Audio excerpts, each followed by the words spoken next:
Në orën 11 ju drejtuan prokurorisë speciale. Avokati Azrem Bytyqi dorëzoi kallëzim penal ndaj Belisar Jezercit për veprën penale nxitje, përçarjes dhe mosdurimit dhe shtytje në kryerjen e veprave terroriste.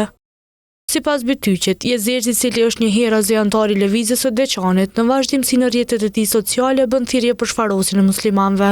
Të njëjti në vazhdimsi, mirë po veçanërisht me qëndrimin e tij publik në rrjetin e tij social në Facebook, me statusin e fundit ku bën thirrje për shfarosjen përkatësisht pastrimin etnik të gjithë muslimanëve shqiptar nga territoret e Dardanisë, ashtu siç i thot ai. Ky zotëri ka vepruar kësaj duke nxitur dhe duke bërë thirrje masive për largimin e popullatës muslimane shqiptare nga territoret e Iliridës.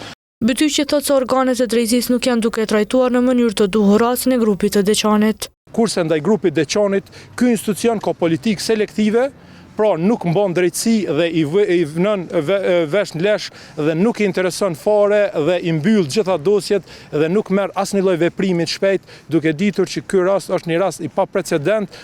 Ai madje tha se presin që prokuroria speciale pas pranimit të kallëzimit penal të veprojë menjëherë në këtë rast. Ne kemi kërkuar që edhe të paraburgoset i njëjti përkatësisht caktohen edhe njërin nga masat e sigurimit të pandehurit deri në gjatë zhvillimit të procedurës, për arsye se në rast se i njëjti tolerohet, jam i bindur që do të vazhdojnë jo vetëm me këtë intensitet, por edhe me një intensitet më të ashpër, sepse kjo është një politikë e sponsorizuar nga ana e Serbisë dhe armiqve të vendit tonë.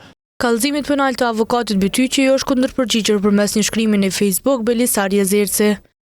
Kur fjala trem, pushteti do bëhet thret prokurorin, këtu nuk kemi të bëjmë me drejtësi, por me një procedurë shantazhi, me një procedurë mbyllje goje, një përpjekje për të fiksuar dhe për t'i lodhur ata që guxojnë të mendojnë lirë dhe që ngrihen kundër arabizmit të kombit shqiptar. Le ta dinë mirë, idet nuk burgosen, historia nuk fshihet me padi, identiteti nuk gjykohet në zyra avokatësh. Jezerci ka shtuar se përkundër padisë, ai do të vazhdojë me aktivitetet e tij.